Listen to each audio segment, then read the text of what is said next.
So, this is my opinion, and this will possibly be very debatable, but I get the feeling SmackDown did more within 2 weeks for their building of a pay-per-view than Raw did within a month. Like, with the exception of Kevin Owens, but mostly they have built up mostly WrestleMania, and Fastlane's like that match that, we have Fastlane to do. And we have this injury issue. Yeah, we're kind of having a little rut here, so could you not blame us? Like, I get it. Like, there's huge pressures going on with Raw and creative realize. Like, they have to deal with Seth Rollins' recent injury. They have to deal with, let's see, I don't know, WrestleMania and Fastlane all at once. So all this is compounding on Raw, and it's causing really, really disarray there. Meanwhile, SmackDown is all tight and consistent and focused, and they're already building up their WrestleMania bouts. So yeah, there's some concern there for Raw going into WrestleMania. So okay, now it was announced during the show that the kickoff show would receive the return of Rich Swann and Akira Tozawa versus D. Brian Kendrick and Noam Dar. And I have honestly no idea what they're fighting for. Like, Brian Kendrick and Akira Tozawa, like, I get that. Like, Brian Kendrick offered a partnership deal with him. He rejected the apprenticeship, and Brian Kendrick wants revenge. Meanwhile, Rich Swann and Noam Dar, yeah, there's no reason for them. They could have just made this a singles match and scrapped those other two guys. And there was supposed to, when Rich Swann was originally penciled in to fight Neville for the Cruiserweight title, and they had to change plans when he got injured, they ultimately said, according to a report, that, he does have a rematch clause in his contract, but we're going to ignore our own rules and say, fuck it, let's act like the fans are dumb again. So yeah, WWE decided to opt for the they forgot, so we don't have to do it. Just like how everyone sort of forgot about the whole Natalia attack from behind a few years ago, and people are still asking what happened and why was that never addressed. So Rich Swann, yeah, he's pretty much an afterthought now to WWE. Noam Dar, I have no idea what's going on with him. Like, is he still feuding with Cedric Alexander regarding Alicia Fox? Like, that was never finished in my opinion. And also, during the whole storyline with Cedric Alexander and Noam Dar, who is the good guy here? Like, is it Cedric Alexander? Well, sort of. Is it Noam Dar? He's acting like the creepy stalker who gets the girl in the end for some reason and has a slap fetish. So, yeah, I don't know who was the good guy during that whole storyline. Like, I didn't know who to root for. It's the same situation with Enzo Amore, Big Cass, and Rusev. Like, Rusev and Jinder Mahal, they had legitimate reasons to go after Big Cass and Enzo, but WWE says, oh, no, they're foreign, therefore they're bad people.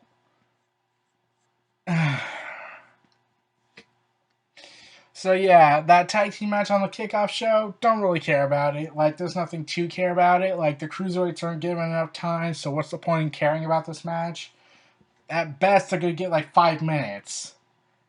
It'd be surprising if they went over 10. So now let's get to the actual show. Sami Zayn versus Samoa Joe. That was originally supposed to be Seth Rollins' match. It was originally penciled in when Samoa Joe attacked Seth Rollins. It was going to be Seth Rollins versus Samoa Joe. However, Seth Rollins suffered an injury at the hands of Samoa Joe. He tore his MCL, and that rendered him unable to compete, and now it's debatable regarding WrestleMania season.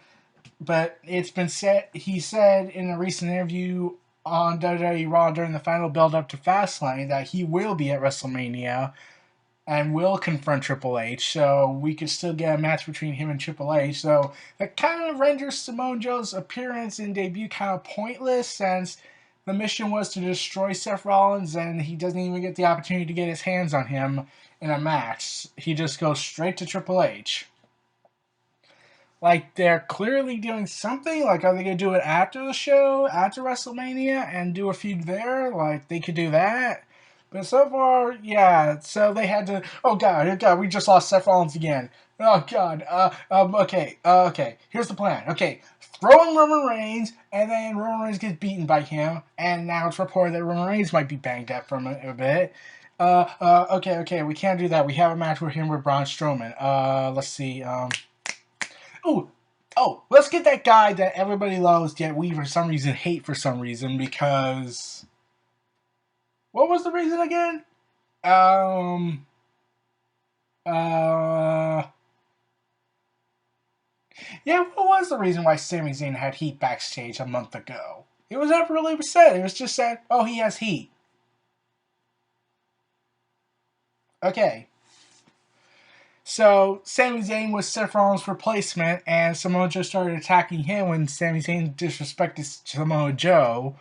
And this has led to a match between the two, and I can't wait for that.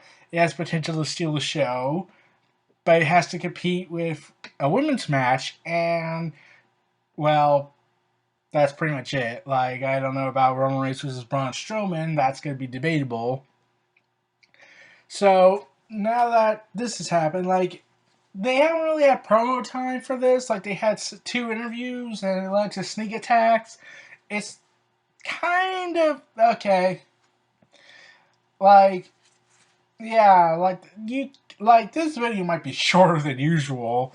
I'm just trying to build as much time as I can get on this, but I'm still on the second batch.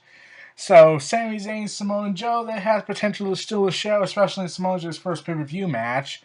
Like, yes, but you just feel like Sami Zayn's just that replaced guy. Like, oh, we lost Seth Rollins. We need you to be the guy that puts Samoa Joe over. I mean, like, we had no plans for you either way because we kind of think you're a piece of shit right now because... What was that reason why we hate Sami Zayn again?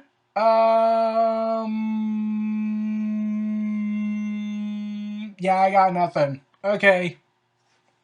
Okay, let's just go with Kevin Dunn. Let's just blame Kevin Dunn for that. So, yeah. Samoa Joe versus Sami Zayn has potential, could do well, but right now, we need to see how this goes. Now let's get to a match that was added in at the last minute because we need to build up our Fatal 4-Way match for WrestleMania. Sasha Banks versus Nia Jax. The build-up here is... Okay, you can say this is a follow-up to their last encounter, but after that they stopped talking about it, and then like it started focusing on Bayley and Charlotte. So it's back down to focusing on only 4 women, whereas all the other women on SmackDown get treatment. Well, except for Eva Marie, she just vanished off the grid.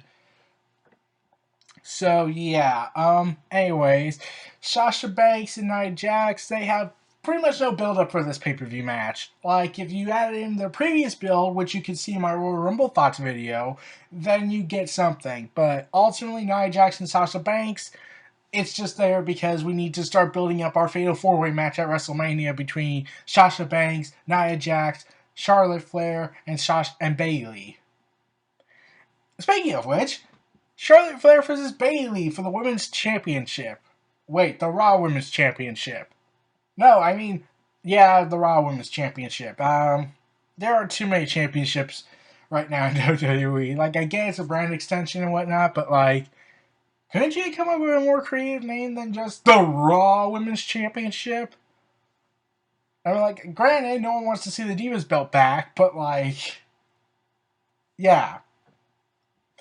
So Bayley and Charlotte Flair, like, okay, I gotta be honest, I just can't buy into Charlotte Flair's robotic acting. Like, every time she speaks, it just sounds so robotic. Like, I even might add in my own commentary because the commentary on Raw sucks, except for Corey Graves and Austin Aries, where I just think to myself, I am Charlotte Flair, I have no emotion whatsoever. And when Sasha Banks says she had a stupid face, and the fans were chanting it, I was thinking, I am Charlotte Flair, I am not angered by this, I am going to be having a personality one day, you will all love me. Yeah, I was just bored. So, Yeah, so Charlotte Flair and Bayley had a pay-per-view quality match just a few weeks ago, and Bayley won the women's title there. And I'm thinking like, aha. But before I get to that, why was Dana Brooke there? Like, they kind of bring her up every now and again. Like, they were originally going to have Dana Brooke versus Charlotte. Like, they could have done that at Fastlane and then move on to WrestleMania. But no, we can't do that because Vince McMahon lost faith in Dana Brooke. And I'm like, at this point, like, let's get it over with now. Like, the payoff's past its due date, and well, you might as well just do it. So, yeah, anyways, Charlotte Flair and Bayley, they stole the show on that Monday night, but ultimately Stephanie McMahon got involved in this feud where she demanded that Bayley relinquish the Women's Championship of Raw because Sasha Banks got involved in the match. Though, of course, that would mean 90% of what Charlotte's reign has to be inaccurate on that. So you just contradicted yourself. So wait, does that mean so wouldn't logic dictate that since you're being the heel authority figure, you're just going to respond to your hypocrisy? Whereas a logical person would say, no, wait, Dana Brooke got involved in the match, so shouldn't that mean the titles should be vacated until a proper champion could be formed? Ultimately, I'm like, why did they change the title again? With 2 weeks left before the pay-per-view, you just gave away the pay-per-view match. Like, Bayley won the match. That was my other major problem. Like, it's a WrestleMania moment for her. It should have been a WrestleMania moment for her. But now, since they just wasted it on Raw because we gotta beat SmackDown, we gotta beat Rig, we have to sell all the storylines, we gotta beat WCW now for some strange reason. They decide, fuck it, let's get Bayley the belt because, well, she's gonna lose it out of the way on Fastlane. So basically, yeah, who gives a shit? So yeah, I'm like disappointed about that. Like Charlotte is gonna obviously get the belt back and then lose at WrestleMania to either Nia Jax, Sasha Banks, or Bayley in their Fatal 4-Way match. But like, I'm thinking like, why did they do this title change? It's the same mistake that happened with Sasha Banks and Charlotte. They overexposed it too much. The title kept switching back and forth. It was just basically a hot potato. And like on SmackDown, they didn't give it just 1 week later. It goes to Alexa Bliss. Oh, another week later. Oh, it goes to Mickie James. Another week later. Oh, it goes back to Becky Lynch. So yeah, I'm like, SmackDown did better. Like, let's see. Becky Lynch had it for 2 months, and then dropped it to Alexa Bliss, who had it for 3 to 4 months, and then dropped it to Naomi, who had to relinquish it due to injury, and it went back to Alexa Bliss, which no one can complain about because okay, like it didn't matter because either way it was going to go to either Becky Lynch or Alexa Bliss, so you might as well just go ahead and give it back to one of those two since, well, Naomi's out. So yeah, so SmackDown suffered from injury issues, whereas Raw is suffering from why the fuck not?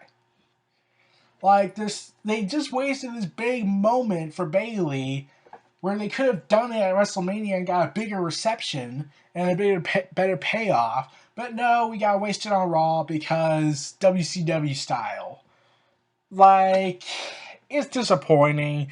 Like, Bayley, like, I'm glad she got her dream, but I feel like it would have been better if they saved it for WrestleMania. I'm like, that's less than a month away. It's like at the time of this video's production is over 30 days away, so yeah, I don't get it either, so I'm just gonna say, well, it's gonna go back to Charlotte Flair. So, let's move on. Luke Gallows and Carl Anderson of the Club versus Enzo Amore and Big Cass.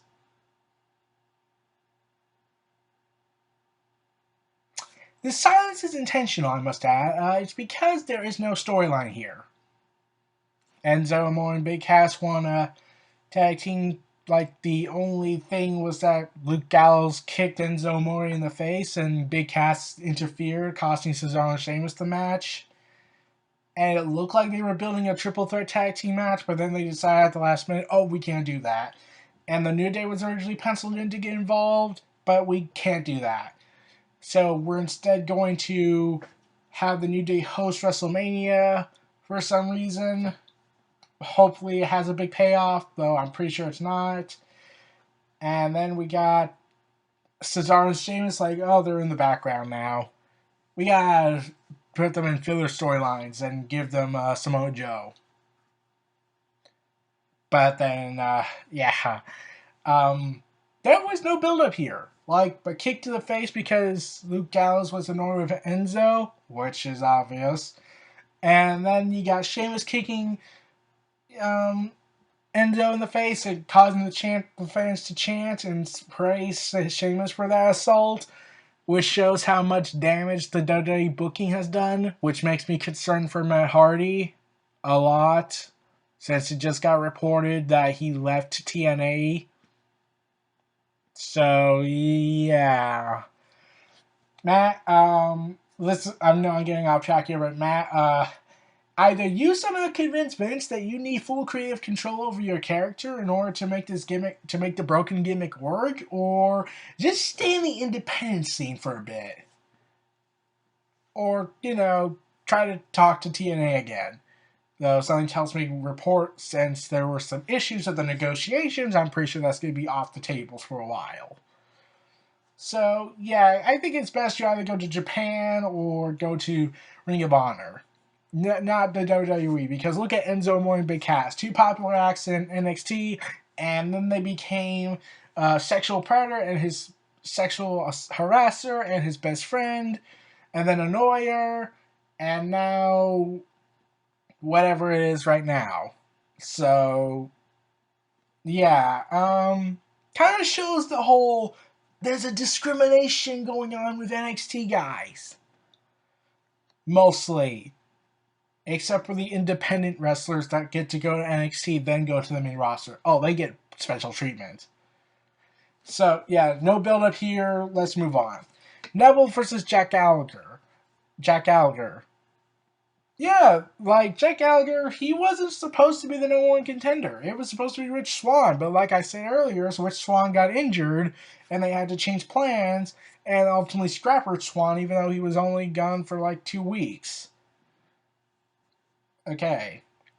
So they made a fatal 5-way match with TJ Perkins and I'm trying to remember the names. I haven't watched 205 Live in a while because I just lost interest in it after a couple of episodes.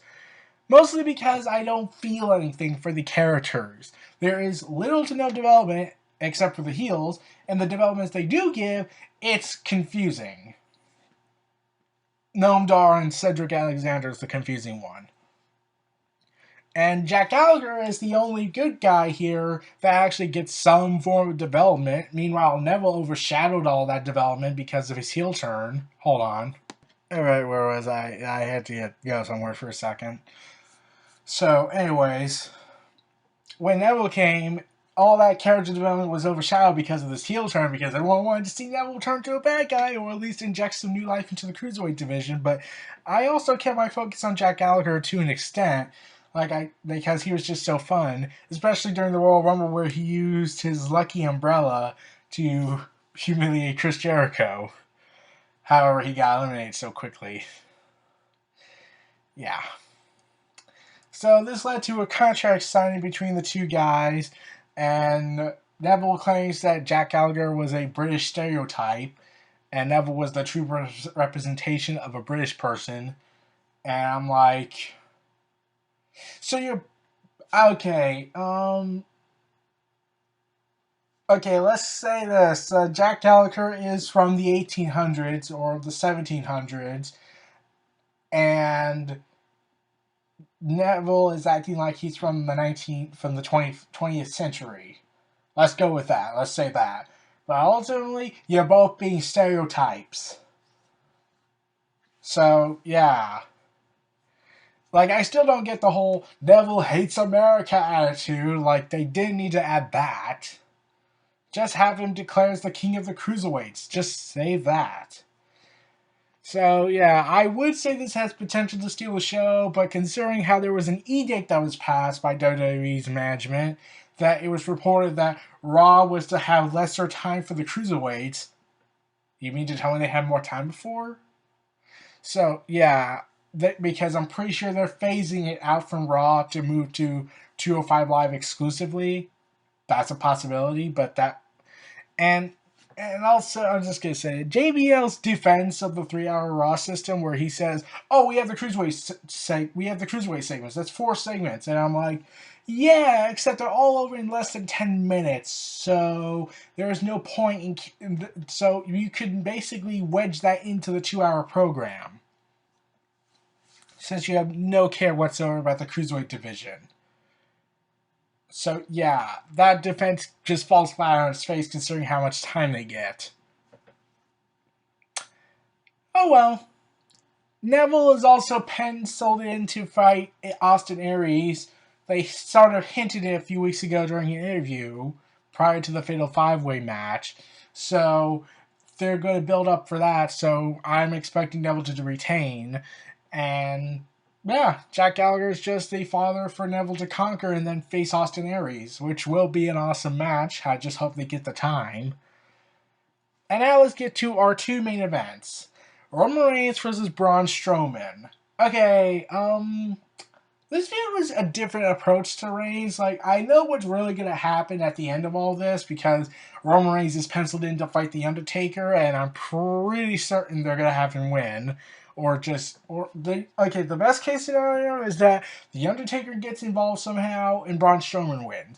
The worst case scenario is that Roman Reigns wins and Braun Strowman is immediately forgotten. Like, that's the worst case scenario. So, yeah, anyways. Braun Strowman completely dominated Roman Reigns throughout this entire feud. Like, Roman Reigns got some strikes in, but ultimately Braun Strowman was the one that toppled him. And that caused the fans to love it. Again. It's been building up since the Royal Rumble. Well, it's technically been building up since December, but it really started getting going for Royal Rumble when Braun Strowman got involved in the Royal Rumble in the Universal title match, and that led to Roman Reigns losing the match and the chance to become Universal Champ. And this also was originally penciled in to be one of the main events at WrestleMania for the Universal Championship. So they're just like, wow, we already have the penciled in and we already have the plans in, but fans don't want it, so we gotta change plans. How does Roman Reigns versus The Undertaker feel? And fans were like, okay, can you give us Braun Strowman against Roman Reigns without the Universal title? Can we have that? Just have it a mid-card match? Please? So, yeah, fans were pissed off about that. So now Roman Reigns is most likely gonna beat Braun Strowman, or Undertaker's gonna get involved somehow with his theme music, and Braun Strowman's gonna get the win. That's the best case scenario for me. And ultimately, yeah, it's interesting that Braun Strowman mostly dominated this feud and actually had a pretty good match with the Big Show, which is hard to do in this day and age without the use of hardcore weaponry. Like Roman Reigns had Big Show and Roman Reigns took how many times to get a good match out of each other, and it took them having a last man standing match, and that was Big Show's highest rated match of all time. Really says something. And now it took another big guy like Braun Strowman to at least get okay, that's actually a good main event. So, yeah, that was surprising. And it was originally penciled in that Braun Strowman was supposed to fight Big Show, and that was scrapped. So, yeah, they had 4 plans in the works, and they scrapped all that in favor of Roman Reigns versus Braun Strowman, and then people didn't want that, and now they got Roman Reigns versus Undertaker and Braun Strowman doing something. And I don't know about Shaquille O'Neal fighting Big Show. It's been up in the air now since Big Show has been calling out Shaquille O'Neal for not wanting to take this match seriously, and Shaquille O'Neal saying it's up in the air because it's not his fault and because of all his deals he has with sponsors and all these commitments he's made. So yeah, we don't know about that, and I seriously hope that match doesn't happen because on the grounds that it's Shaquille O'Neal against the Big Show, which is a disaster waiting to happen. I gave Braun Strowman and Big Show the benefit of the doubt to at least do a good match, but a guy who has never wrestled before is just a former basketball player fighting the Big Show, who is in the best shape of his life or best shape of his career. I won't deny that since fans have been saying that. So yeah, and plus fans most likely would be rooting for Big Show. Well, since this is WrestleMania, they would be rooting for Big Show because they have a more of a connection with him than they do with Shaquille O'Neal as a wrestler. Like they still have the star power, but still. So yeah, there were a lot of plans to go for Fastlane for Reigns and Braun Strowman, but now all those have been changed. They had to bring this WrestleMania match they wanted to do up to Fastlane to get this over with. Then they could build Roman Reigns for the Undertaker, and also the final build up to Fastlane for that was interesting. They did a contract signing, except it descended into a brawl right before the dotted line could be signed, and I thought, okay, that's something different, but like yeah, I know how this is going to end. One of the Braun Strowman's already signed the contract, and then also we got this whole authority angle going on with Stephanie and Mick Foley. So yeah, they're taking up much time on TV, whereas Shane and Brian, they're all tightly connected. They're all buddy buddy, and they don't fill up the airtime that much unless they have to do something big announcement for big matches. Not just say, hey, here's all the matches here because we think you're all effing dumb and don't look on the internet. So yeah, moving on. Um, yeah, that's pretty much it for Owens and Braun Strowman. So let's get to our main event, which hasn't had that much build up except for one build. Kevin Owens versus Goldberg. Or should I say Kevin Owens and what should have most likely been Chris Jericho. Because since Goldberg is a part-time guy, Kevin Owens has mostly had to carry the captain the ship and not have help. And mostly it's been involving Chris Jericho and his tension with him. So, yeah. Why was Goldberg here for a second? Oh, wait, we gotta build up that match between Brock Lesnar and Goldberg because that's a match everybody wants to see, according to some people. Even though I have not heard a single person who has been excited for that at all. Like, they're glad Goldberg's back, but like, couldn't he put over younger guys? Not just do a match that everyone claims was one of the worst WrestleMania matches ever made? And like, granted, it wasn't the worst match in the history of WrestleMania. That's what I said in my video about that match, but like, it was pretty bad. Though I get the feeling that was because they just didn't care that night. Because, let's see, Goldberg was leaving, he was frustrated. Brock Lesnar was leaving, he was frustrated. And didn't like the full-time schedule, apparently. There was always debates about that. So, yeah, they probably just did not care as much in that match that they probably should have.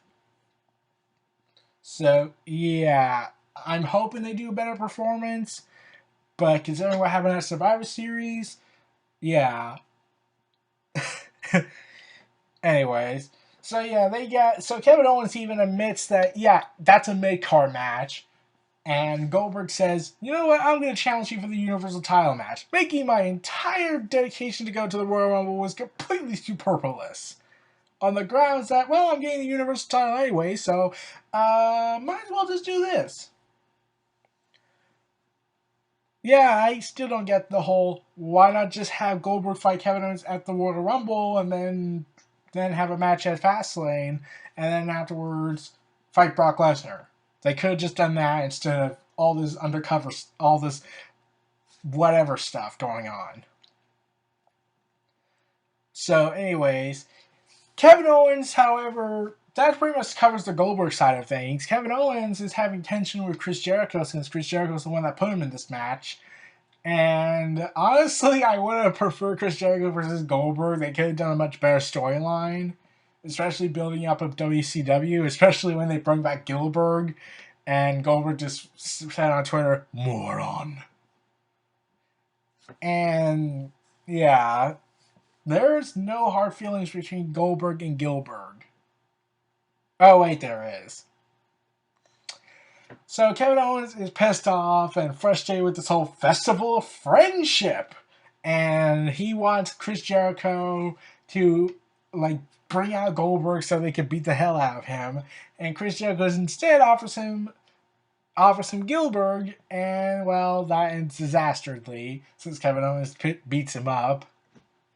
So, anyways, Kevin Owens delivers a gift to Chris Jericho. It's the list of Jericho. Oh wait, no, it's not. It's the list of KO, and it has Chris Jericho's name on it. No! Well, I kind of saw that coming. I just thought, oh, the list of Jericho, the thing that list that was formed because of the friendship. That actually was symbolic. And ending it with the list of KO. That actually was symbolic to me. Like that says, yeah, the list started because of the friendship, and now the list will end the friendship. So yeah. That was a nice thing. And then even nicer was when Chris Jericho was slammed into the monitor.